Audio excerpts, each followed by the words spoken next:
It's time for Around the Ozarks News, brought to you by the Springfield Greene County Park Board, Thompson Sales, Kitchenland USA, and Smouse Brothers Foundation Repair and Waterproofing. Here are your hosts, Ethan and Sarah Foreheads. Good morning to you on this Thursday. It was an unbelievable Wednesday, wasn't it? I mean, it wasn't local news, but surely you saw the news. Charlie Kirk, the political commentator, assassinated. It's interesting because even a title political commentator, which he is that, but because I primarily see him on like short clip videos, I would call him almost like an apologist. Like I would call him someone who is a defender of the faith and a debater, but for the sake of Christ, because he's also very kind in his presentation. At least from what I've seen. So it's interesting because I know everybody's saying like this is political shooting. I almost feel like it's a religious, like spiritual shooting, Well, it's horrific. No matter where you stand on politics or faith, for someone to be shot for ideas, for words spoken, we're in a bad spot in this country. We had an assassination in Minnesota of lawmakers there. President Trump, of course, was shot. We're not headed in the right direction for as lightened as we think we are. So I don't know. Something's got to change. But there's going to be more news on that nationally today. Of course. Yes, we've got some. Jesus is the answer. Here is your local news around the Ozarks. A man from Nebraska is in the Greene County jail this morning, accused of threatening to carry out a school shooting. He's accused of calling state officers in Nebraska and leaving several voicemails threatening to attack a school on Monday of this week. Those calls were traced to a homeless shelter here in Springfield, where the man was arrested. He is now being held without bond. The death of an inmate at the Greene County Jail, meanwhile, is under investigation. The 43-year-old man was found unresponsive on Monday afternoon in his cell. He was pronounced dead about an hour later, and he'd only been in the jail for less than 24 hours. So we'll keep you posted when we figure out what happened there.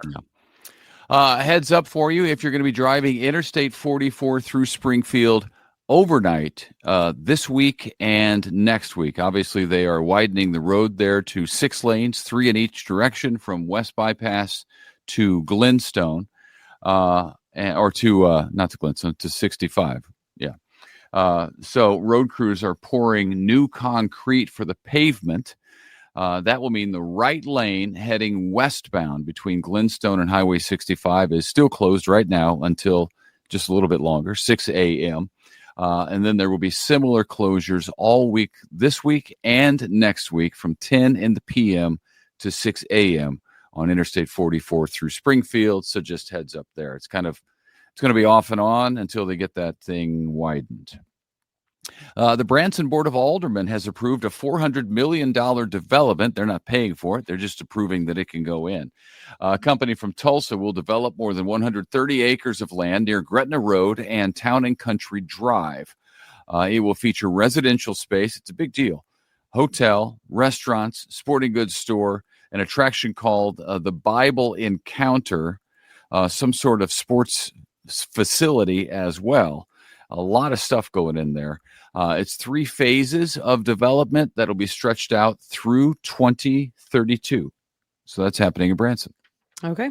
State Representative Alex Riley has been chosen as the next Speaker of the Missouri House designee, which would start in 2027. He was selected by his Republican colleagues. For 2026, he'll continue as the majority floor leader. Alex Riley will be the second Speaker of the House, the Missouri House, who's from Springfield, actually. He follows Elijah Haar in that. Yeah. Drury's Trustee Science Center is getting a new name. It will now be called the Mercy Science Center, a nod to a donation from Mercy Springfield Communities. The building is for students who are in science and health exploration. There's going to be a dedication ceremony September 18th at 2 in the p.m. Well, today, believe it or not, marks the 24th anniversary of the 9/11 terrorist attacks.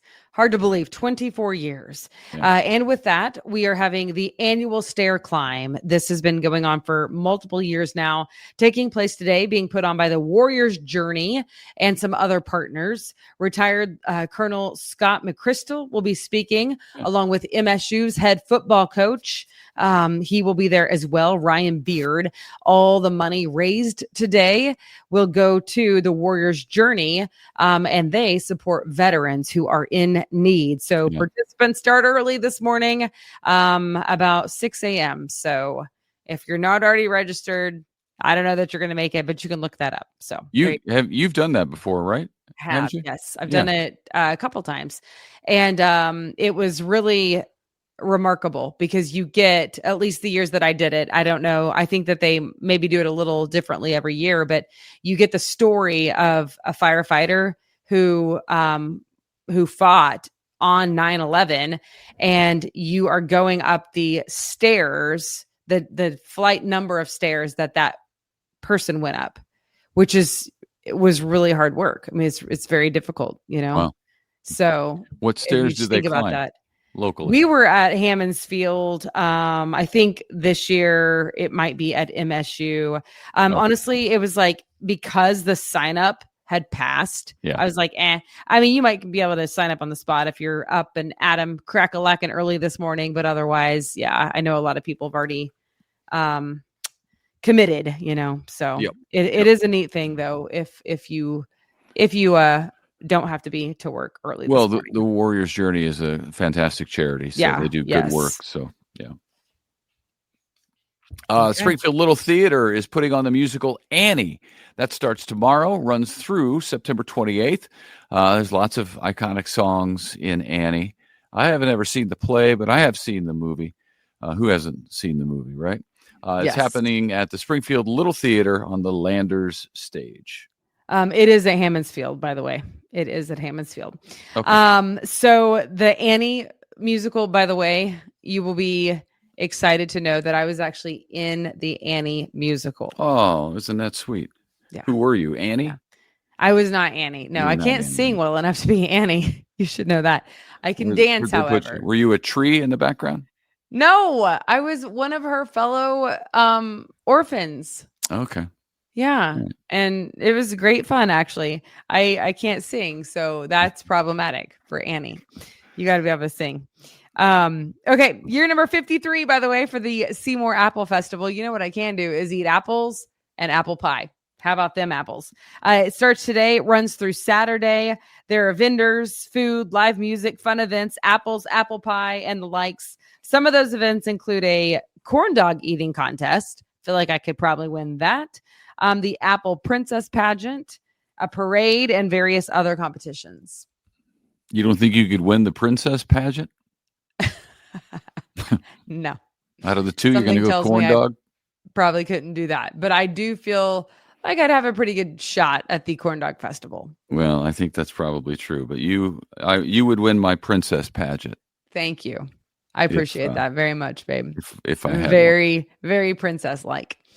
All right. And then also on Saturday, it is Ozarks Oktoberfest happening on the downtown square in Ozark. That event includes an all-day craft fair, live music, a brewery tasting, and much more. There's also a fish fry after the brewery tasting. So good times on the Ozark Square on Saturday. Yeah, it is fall festival time. And man, when they start up, they go for weeks at a time. And like every community has their own. Everybody loves fall. Yeah. If you looked at the community calendar, we have a really good one, the events calendar at aroundtheozarks.com. But I was looking at an events calendar with just fall festivals. And I think there were 8 on this weekend, which is crazy. Right. Yeah. That's once Labor Day hits, it's all over. Yep. All right. That's all we got for you. Don't forget, other than the events calendar, we also have the contest page at aroundtheozarks.com. You can win tickets to go to get a Rashi Rice signed jersey, Kansas City Chiefs. And all you have to do is submit a picture of you in your Chiefs gear around the Ozarks to our website at aroundtheozarks.com. Yep. Take a picture of yourself wearing Chiefs gear somewhere other than home. and send it in. You'll be entered in the contest, and we're going to give away that jersey. All right. Well, thanks for joining us. Hope you have a great day, and we do hope to see you back here tomorrow morning. Yep, see you.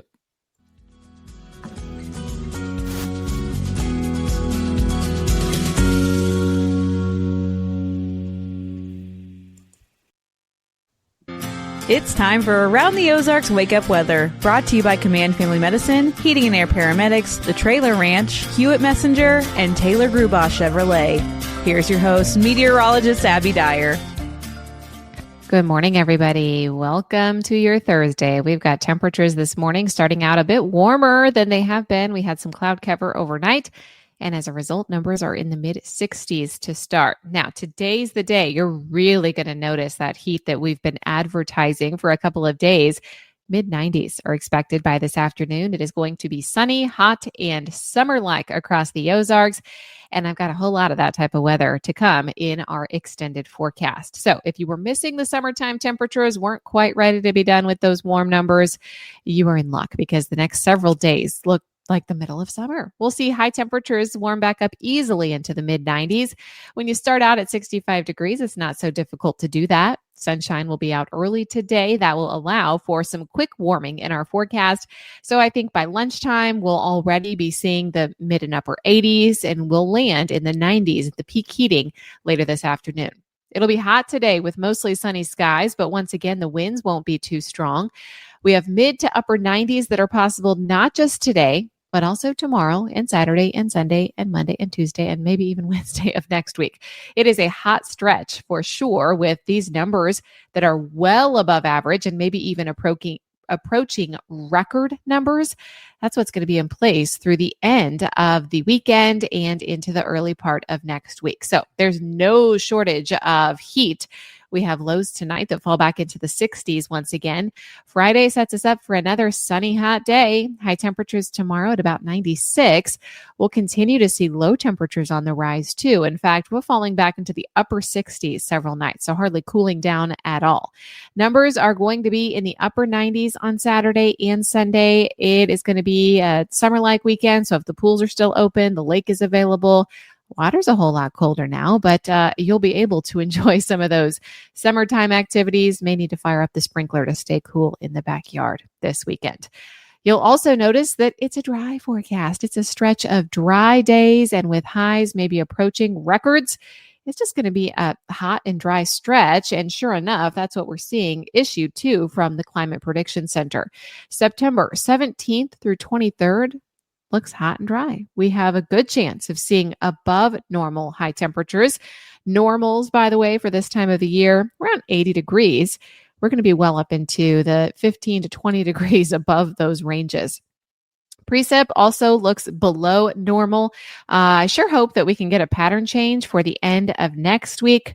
TBD on that. Long-range models are hinting at it, but it's not a certainty by any stretch. Around the country, here's what's making headlines. It's a strong Pacific storm that's bringing unsettled weather for much of the western United States today. We are seeing heavy downpours, and those may result in isolated flash flooding problems near any burn scars or sensitive terrain. That's what our friends on the West Coast are dealing with. We also continue to see smoke from wildfires impacting the Northwest with air quality alerts still in place out there. All right, it's time for the Around the Ozarks Wake Up Weather Brain Twister trivia question for the day. And the question that I had for you yesterday was this: what gas, primarily produced by vehicle emissions and industrial processes, is a major contributor to urban air pollution and can cause respiratory issues? What do you think this is? Do you think it's A, carbon dioxide, B, nitrogen dioxide, C, oxygen, or D, argon? Well, if you chose B, nitrogen dioxide, you would be correct. This comes from high temperature combustion, such as vehicles, power plants, and gas appliances. They are major pollutants that contribute to smog and acid rain. They can harm human health by damaging lung tissue and causing respiratory problems. Can also negatively impact the environment by contributing to ozone depletion and harming nearby vegetation. So if B was your guess, you got it today. Here's your next chance. Which state in the U.S. experiences the most wildfires annually on average? Do you think this is A, California, B, Oregon, C, Montana, or D, Colorado? Which U.S. state experiences the most wildfires annually on average? Let me know your guess. You can do that at the website. It's aroundtheozarks.com. Thanks so much for starting off your day here at Around the Ozarks Wake Up Weather. I hope you find a way to beat the heat today and stay cool. Thanks to our sponsors, Command Family Medicine, Heating and Air Paramedics, The Trailer Ranch, Hewitt Messenger, and Taylor Grubosh Chevrolet. Have a great day, everyone. We'll chat again early tomorrow.